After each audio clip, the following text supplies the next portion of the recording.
Welcome to Real Talk No Filtre. This is David as your host, and I have Penelope. Hi, David. Hey, Penelope, you decided to tell me your story, so please go ahead and introduce yourself and go ahead with your story. Thank you very much. Thank you. So I'm Penelope. I live over in the UK. My story is probably very similar to a lot of women in society and the way that we are. We work from an early age. We're taught to be a certain person and be a certain way. And what tends to happen, particularly for women, is that you learn to not put yourself first, you put everybody else first. And going into the corporate world at 16 was no exception. I'd done okay at my exams and I went into the corporate world, and in order to succeed, you become something else. So you become what the company want you to be. So again, this inbred nature of just becoming somebody else sort of embeds itself. And in order to be successful, you don't show any weakness. You don't show any weakness at all. You just carry on. So fast forward several years, lots of burnout, stress-related illness. I was suffering with crippling anxiety to the point where I couldn't leave the house at one point. But you carry on and you just keep going, because that's what you should do. I think particularly for us Brits, it's the step up a lip and all of that. And we got into 2015, and my mother was terminally ill with breast cancer, and my protect everybody mentality kicked in tenfold. So I'd go straight from work, straight to look after her, straight home, look after the family, straight back to work. It was this constant cycle. And what ended up happening was she died on the 21st of December, and on the 23rd of December, I was diagnosed with breast cancer myself. Not learning from that mentality, I then put my family first and made sure that they were protected. So I worked all the way through my treatment and didn't have a day off, so that they were protected and I was looking after them. Not realizing that actually by putting myself first is the best way to be. And it was my healing journey. It was almost breaking from that to my healing journey, the other side, that's made me realize that we live in a completely different way to the way we should. Wow, that is intense. Sorry that you had to go through it. How are you with the breast cancer now? Is it completely gone or is it still active? No, completely gone. I had my last surgery last year, so I'm completely clear. Nothing left at all. That is awesome news. I'm so very grateful to hear that. Talking about a lot of things that you mentioned the corporate world, and you mentioned the word success. To you, what does success mean, and how would you get there? I guess I would say in your previous mindset versus your current mindset. Perfect, because that's exactly what I was going to say. In the old me would have been just keep going, keep pushing forward, don't show any weakness, don't show anybody that you can't do it. And I've got a very successful career, and you just keep going and you keep going and you keep going, and that's success. So success is the outer appearance. I've got all the trimmings, I've got the nice car, I've got the nice house, I look successful. Now success for me is my inner game. It's who am I inside? How am I feeling? Do I feel successful? Because if I feel successful, success tends to follow. I love that. It's funny because I have no clue what's going on this week with me. And I say that that word of being, my very first podcast this week that I released on Wednesday, this woman mentioned that I was talking to Karen Shaw. She said, we do so much of doing and not enough being. And as humans, we are human beings, and we should really step away from human doing. And it seems like that's where you kind of transitioned from a human doer, as in your previous state of mindset was go, go, go, go, go, versus now human being, taking care of yourself. Yeah, definitely, David. It's the universe giving you those nudges, because it is about being. It completely is. And it's funny when you realize, and I had a moment last year in coronavirus. So I have two jobs. I have the business that I want to launch completely, but I'm running it as a sideline at the moment. And I'm also a regional manager of a big healthcare agency. So obviously you can imagine last year with the healthcare agency and coronavirus didn't go hand in hand, and we literally shrunk by 75% overnight. Mm-hmm. And as a company, my company went into sell. You've got to sell, collect the nose, sell. And fast forward from the March to the May, and my team were at breaking point, literally at breaking point. They could not pick up the stress. They were seeing redundancies around them. They were trying to keep going. They were pedaling as fast as they could, but not really making any waves. And where I'd done all this internal work, I knew that they couldn't continue like this because they were going to burn out. And whereas I was balancing it all internally, and I knew how to manage my energies, and I knew how to manage, I could see that they didn't. So I called an emergency meeting and told them to stop selling. Mm-hmm. And you can imagine the reaction. Yeah. Their reaction was one of complete disbelief that their colleagues were being made redundant around them. The branch was failing, and I told them to stop doing their job. Now, I told them to stop doing their job so that they could be. So what you're saying about being is that I wanted them to be themselves. I wanted them to sell from a place of love, not from a place of fear. I wanted them to go out into the world and say, look, we're here to support you. We are here. We can support you. We can be there for you. We're not trying to sell you any carers. I know we've got an abundance of them, but we're not trying to sell you them. We're just going to allow ourselves. And interestingly enough, the branch grew. And it was incredible. And my team laughed about it now, because from my point of view, trying to step up and tell a team, not only was I a little bit woo-woo and I kept that part of me hidden, but to step forward and go, look, I believe there's a higher purpose here. I believe in the universe. I believe in law of attraction. I believe that we need to step off of this boat, and you need to start trusting in yourselves and what you do. They thought their boss had gone a little bit cuckoo, but they laugh about it now. They do laugh about it now. I love that. And like you said, like I would be, if I was that person and my boss said, hey, stop selling, I'd be like, something's not right here. Yeah, that was pretty much their reaction. I love that.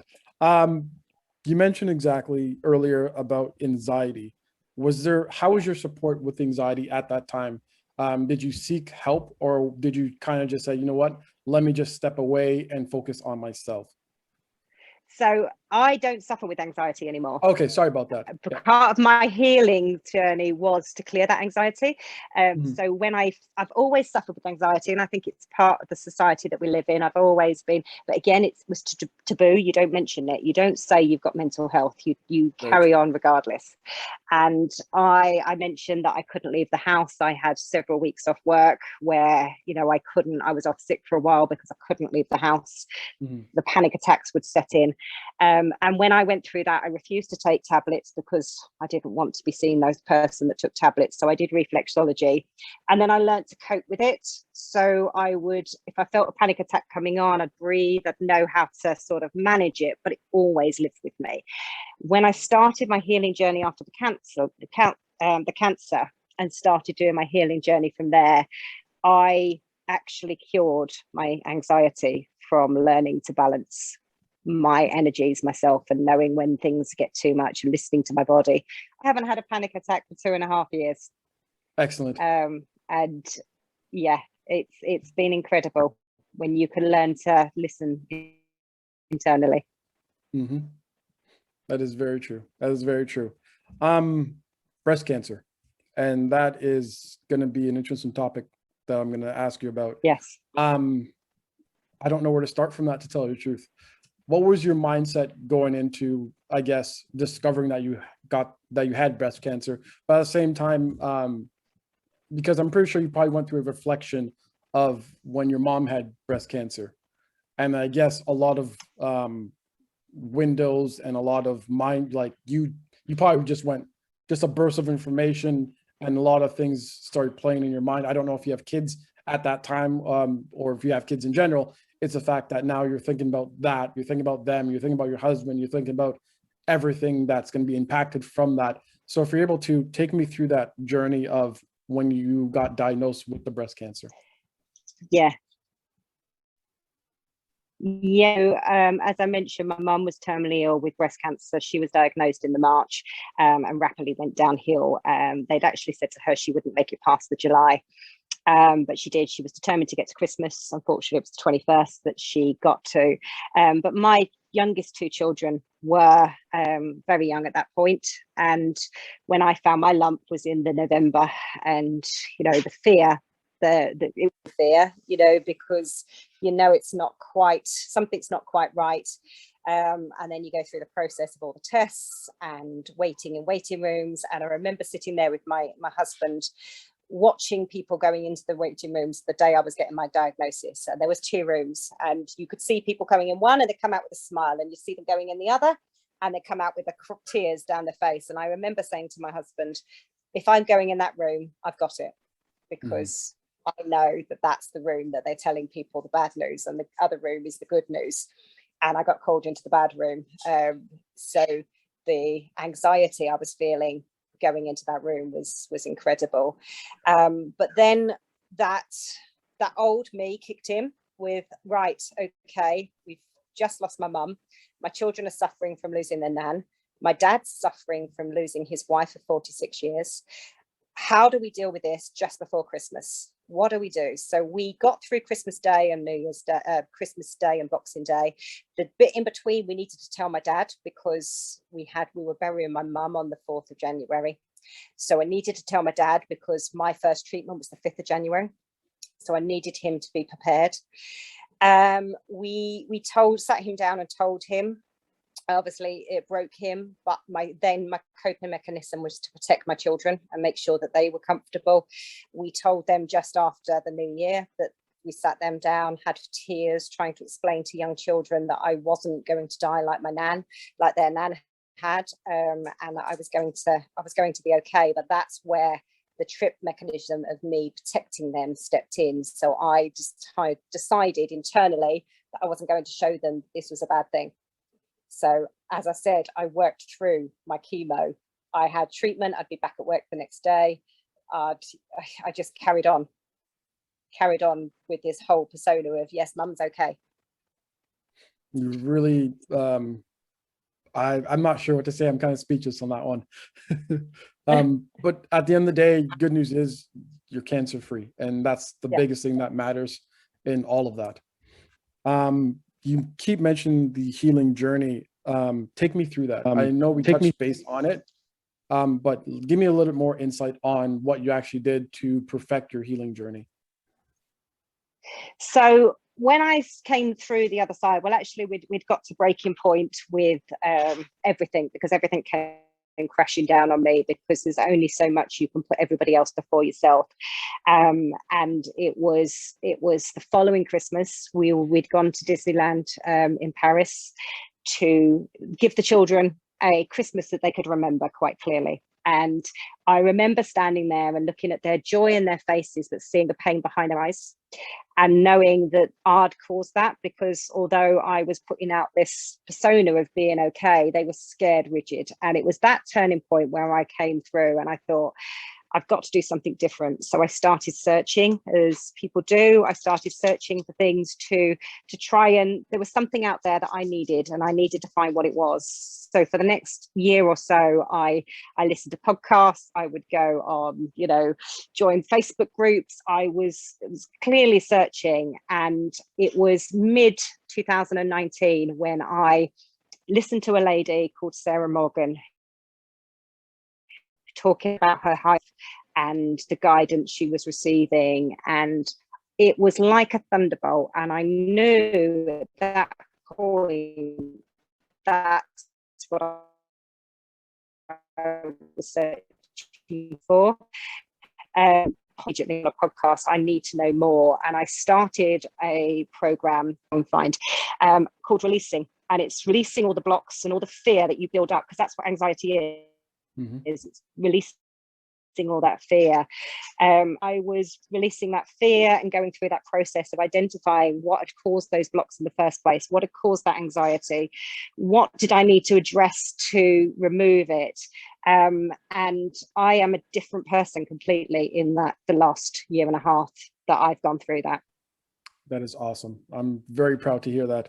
You mentioned the program called Releasing. Could you give me just an overview of what that is? So the releasing process is that you start to acknowledge when fear comes. And so like an anxiety, you tend to feel that in your stomach. And when you start to feel that anxiety coming in your stomach, you sit and you talk to your higher self or the universe, and you'll ask them to show you what that fear is. You will feel it some people see it, some people hear it, but you'll know what caused that fear, and then you readdress it. Because what happens with your subconscious is that when you feel fear, it automatically protects you. So it could be something simple as a front door will cause you that anxiety because when you last stepped out of the front door, somebody hit you in the face. It could be as simple as that. But every time you see that front door, that fear comes up. So the releasing process is taking each fear that rises, addressing it and saying, actually, I love that. That's part of me. I'm quite happy to take that. Thank you very much for sending. And as you build up the process of changing everything from fear to love, you eventually become 100% love labeled, which is where I'm at now, which is where we start as babies. Interesting enough, we're born without any fear, and it just builds as we go through life. You're absolutely right. I find with babies and as infants, they're exploring. They don't know the difference between what's right and what's wrong. Everything to them is an adventure. And like you mentioned, I think that's where we lose ourselves because we're so, I guess we start getting injected by our surroundings and people around us as we grow up to determine that this is good for you and this is bad for you, not realizing as human beings, everything around us is good for us if we see it in that light. Yes. Completely right. And it's those little things, isn't it? You're getting told, don't touch that. That can burn you. So you automatically see that as, right, okay, that's bad for me. That's going to hurt me. And actually, from our hurt, from who we are. I think we're in. I totally agree with you. So sorry again. I think you froze. Oh, we're good now. You're moving. I've got you back. Yep, we're back. Yeah. Just excellent. Freezing. Yeah, it's okay. I guess because of the Atlantic Ocean between us. I think that's what it is. Oh, it's the energy flowing. Energy does tend to play with technology. Yeah, I'm totally fine with that. To touch base on your healthcare, you are the regional manager of a healthcare company, or I guess industry. Take me through that, because in all honesty, I am currently a manager, so I like to see what it's like to be, and I've said it in my previous podcast, a woman of power. And I would like to use that word because being a regional manager, you really are high up there. And then being a woman is also taking effect on that as well, because there's sometimes your ideas might not come through, or other people might not take you serious because of that. And it's unfortunate to say that. Yeah. And that's been very much in my career. I was a manager first at about 26 years old, and it was a team of men. And I was thrown into this management role, and I remember being the hardest thing I'd ever done, because they'd been in their jobs, a lot of them, since leaving school. They knew their job inside out, and suddenly there was this 26-year-old bossing them around, and she was female, and it was a very male-dominated industry. And I remember a young girls coming to work for us on work experience, and they kept swearing and apologizing. And I remember saying to them, you don't swear and apologize to me, you just swear. And they said to me, yeah, but you're one of the boys. And it was that point that I knew that I made it. But being a regional manager now is, for me, I'm very lucky that my managing director sees the way people work in a different way to a lot of the corporate world. A lot of the corporate world will, the managers that I've worked for before, if they've been male, you know, you really have to perform to be seen as somebody that he wants to work with, because you're seen in a different light. But my MD now lets us to run each branch as we want to, because he sees everybody as like an entrepreneur of our own right. So he allows us to be who we want to be, and that is quite liberating to work in that environment. That is awesome. That is awesome. So I got 2 more questions to ask you, and we could wrap up after. What advice would you give people, well, females going into a manager role? Because as you just mentioned, there's some industries that are male dominant, and then there's some industries that aren't, but then again, females are not taken serious when they're in that position. Yeah. My advice would be to be completely yourself. Do not try to, as I did for many years, I tried to be the man. I tried to be like them to try and get, but that doesn't serve any purpose. Embrace your femininity and embrace it, be it, live it. Eventually you'll find your way. It's not easy, but I think a lot of today's society is coming around to the thoughts that women can run businesses and actually do it very, very well. Excellent. Next question, advice for breast cancer, people that have breast cancer right now. So people that have got breast cancer right now, I would suggest that you put yourself first. And this seems to be a common theme through today. Put yourself first, listen to what your body, if your body says rest, because it's the nature's way of you healing. Don't try to push through, don't try to be a hero, just rest, allow. It can be, it's so emotionally draining for a woman to go through breast cancer. Not only do you lose your hair, you lose your breasts, you going through treatment that's so invasive, and you're trying to hold on to who you are. Just allow each process. As I always like to say, I'm a completely different person after the breast cancer. It shaped me into who I actually should be. So see it like you're peeling off those layers to being who you need to be. That's awesome. I like that. Final thoughts on your point? So I would just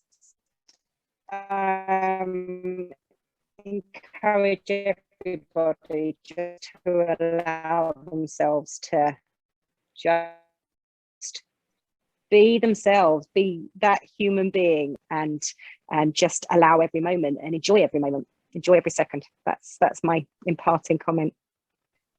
I love that. Well, Penelope, great talking to you. This has been very inspirational. I'm going to reach out to you. I have a couple questions on the side for you. So we will definitely talk again. Lovely. Thank you very much, David.